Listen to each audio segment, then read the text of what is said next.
నమస్తే, నేను Chandana. Welcome to great Andhra big story.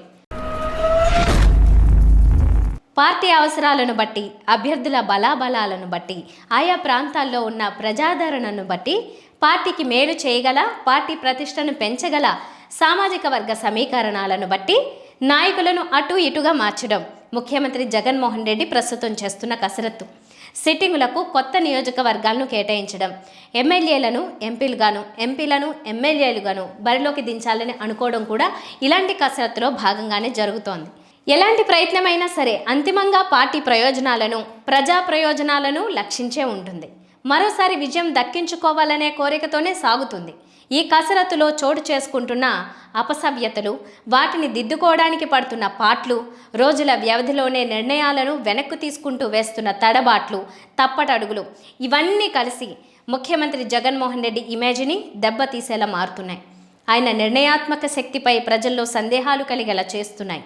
నిర్ణయం తీసుకోవడానికి ముందు 100 రకాలుగా ఆలోచించు, అవసరమైతే ఆలస్యం చేయి, కానీ నిర్ణయం తీసేసుకున్న తర్వాత దృఢంగా దానికి కట్టుబడి ఉండు అని తెలియచెప్పే ఇంగ్లీష్ సామెత ఒకటి ఉంటుంది.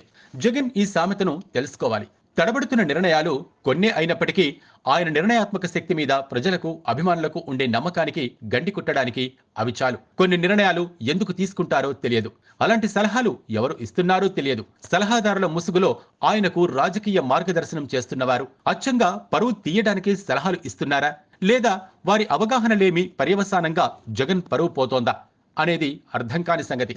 కొన్ని ఉదాహరణలే చూద్దాం.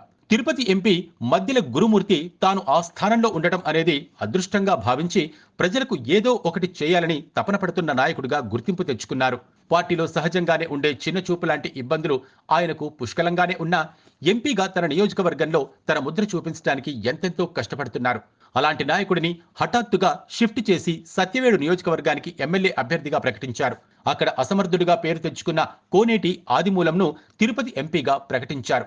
అలాగని గురుమూర్తికి సత్యవేడు సొంత నియోజకవర్గం కూడా కాదు. ఈ మార్పు పట్ల ఆయన నోరు మెదపలేదు. కానీ కోనేటి ఆదిమూలం జగన్ మీద అలిగి చంద్రబాబు పంచన చేరటానికి రంగం సిద్ధం చేసుకోవడంతో నిర్ణయాల్ని మార్చుకున్నారు. గురుమూర్తిని తిరుపతి ఎంపీగానే ఉంచి సత్యవేడుకు మరొకరిని వెతుక్కున్నారు. ఏమిటి తడబాట్లు? కర్నూలు ఎంపీ సంగతి కూడా అంతే. ఆలూరు ఎమ్మెల్యే మంత్రి గుమ్మనూరు జయరాంను కర్నూలు ఎంపీగా ప్రకటించారు.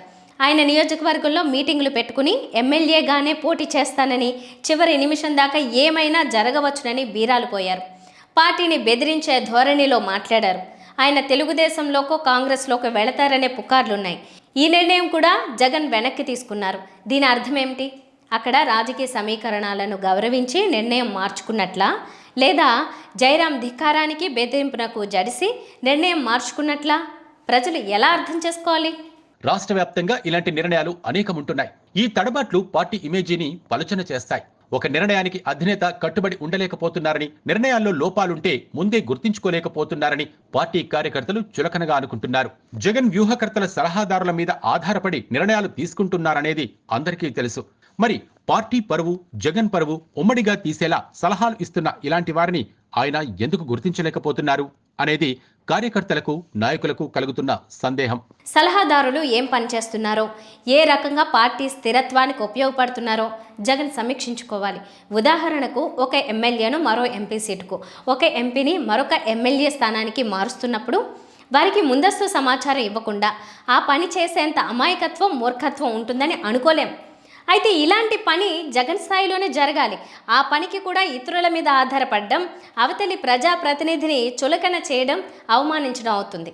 అలాంటి నిర్ణయాలను జగన్ వారికి తెలియజెప్పిన తర్వాత అదే అభ్యర్థులతో సలహాదారులు వ్యక్తిగతంగా భేటీ అయ్యి ఆ నిర్ణయం ఎందుకు తీసుకోవాల్సి వచ్చిందో, పార్టీ ప్రయోజనాలకు ఏ రకంగా అది అవసరమో, పార్టీ కోసం, పునరధికారం కోసం ఏ రకంగా వారు ఆ నిర్ణయాన్ని గౌరవించాలో తెలియచెప్పాలి, కన్విన్స్ చేయాలి. కానీ అలాంటి ప్రయత్నం కనిపించడం లేదు. నిర్ణయాలు ప్రకటించేయడము, అలిగిన వారిని బుజ్జగించడము జరుగుతోంది.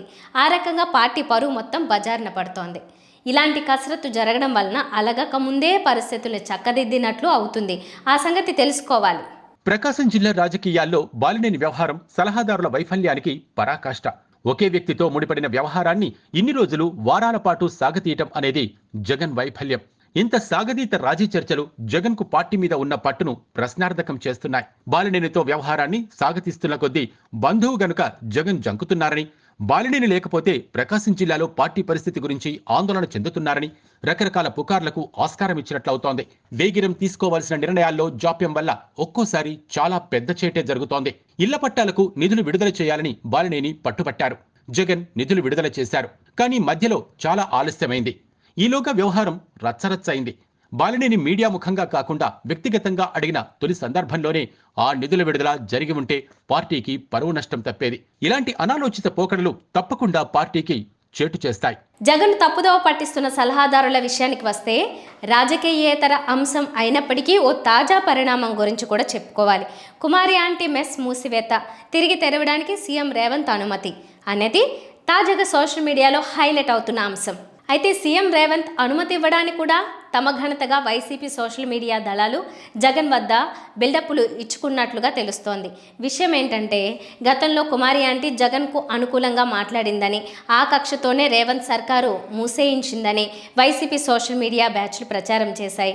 కారణాలు ఏవైనా రేవంత్ తిరిగి తెరవడానికి అనుమతి ఇచ్చారు, తమ ప్రచారానికి జడిసి ఆయన తెరిపించారని వైసీపీ దళాలు మురిసిపోతున్నాయి. ఇలాంటి సిల్లీ విషయాలను కూడా తమ ఘనతగా జగన్ వద్ద చెప్పుకుంటూ తప్పుదారి పట్టిస్తున్నారని కూడా నాయకులు భావిస్తున్నారు. ఇది వాటి బిగ్ స్టోరీ. మరిన్ని టాపిక్స్తో కలుద్దాం. నమస్తే.